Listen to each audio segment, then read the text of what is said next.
जो प्रश्न पूछा है कि समाज तो सोया है और व्यक्ति जाग गया, साधक जाग गया, तो अब उसमें वो तारतम्य कैसे बनाए? मूल समस्या यही है। और अक्सर आध्यात्मिक लोगों ने इस बात को एक बड़ी समस्या में बदल दिया है कि हमें बड़ी अड़चन आएगी, सोए हुए समाज के बीच जीना बड़ा पीड़ादायी होगा, बल्कि आसान होगा। अपने सामान्य निद्रा और जागरण को देखें, वैसा ही उदाहरण तो लागू होता है उधर भी। हमारे मानसिक और अंतरतम की जो जागृति है, अवेकनिंग है, उस पर भी।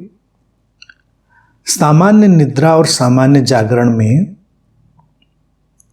बहुत सारे लोग सो रहे हैं, तुम भी सो रहे हो, और तुम्हारी नींद पूरी होती है, तुम जाग जाते हो। मान लो तुम्हारे घर में ही बहुत सारे सदस्य हैं, रात में सब सो गए, तुम्हारी नींद पूरी हो गई, तुम जाग गए, तो क्या समस्या खड़ी हो जाती? इससे कोई समस्या खड़ी हो जाती कि तुम सोए हुए लोगों को देख देख कर कुंठित होने लगते हो, या उनको जगाने के लिए उपक्रम करने लगते हो? तुम कुछ नहीं करते, तुम उनको सोने देते हो। तुम जानते हो कि नींद नहीं पूरी हुई होगी, इसलिए नहीं जागे हैं। नींद पूरी हो जाएगी, जाग जाएंगे, इसमें इतने उपद्रव की तो आवश्यकता नहीं, बल्कि तुम्हें शांति का ही एहसास होता है। तुम अपना काम कर सकते हो शांति से, तुम जैसे उठना बैठना चाहो कर सकते हो। सारे लोग जाग जाएंगे तो फिर एक जीवन की अलग चर्या प्रारंभ होगी, और बहुत सारे लोगों का उसमें फिर सम्मिलित होना तुम्हारी निजता को अलग तरह से प्रभावित करेगा।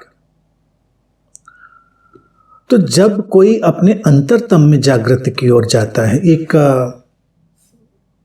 साइकोलॉजिकल अवेकनिंग या स्पिरिचुअल अवेकनिंग उसके जीवन में आनी शुरू होती है, तो ये घटना भी उतनी ही स्मूथ होती है। कोई संघर्ष नहीं। तुम्हें अंतर्दृष्टि आ गई जागरण की, बाकी लोगों को नहीं आई। नहीं आई तो नहीं आई, उनको इसलिए नहीं आई क्योंकि अभी वो वक्त नहीं आया था, उनकी नींद अभी कच्ची थी, तो ठीक है, सोने दो उनको। जागा हुआ व्यक्ति तो और अच्छे से अपने काम कर लेता है। मान लीजिए नींद में चलने वाले लोग हैं, इंसोमेनिया से जो पीड़ित हों, मतलब वो जो सोमनाबुलिस्टिक जो होता है ना, नींद में जो चलने वाले लोग होते हैं, इंसोमेनिया नहीं, तो वो लोग तो टकरा टकरा कर इधर उधर चोट भी खा सकते हैं जो नींद में चलने लगते हैं। लेकिन जो जाग कर चल रहा है वो तो नहीं टकराएगा, उसको तो समस्या नहीं। तो कोई टकराव नहीं है। ये सब केवल बातें हैं। सोता हुआ समाज और जागृति की ओर बढ़ता साधक। जो जागृति की ओर बढ़ रहा है उसको कोई परवाह नहीं कौन सो रहा है कौन जाग रहा है। तुम अपने जागरण पर ध्यान दो। जिसको जागना होगा वो जागेगा, जिसको सोना होगा वो सोएगा। जागरण का अपना आनंद है, उसमें स्थिर होकर साधक चलता है। दूसरों की निद्रा पर ना वो कोई टिप्पणी करता है, ना दूसरों के जागरण पर कोई टिप्पणी करता है। तो कोई समस्या नहीं है, कोई उलझन नहीं है।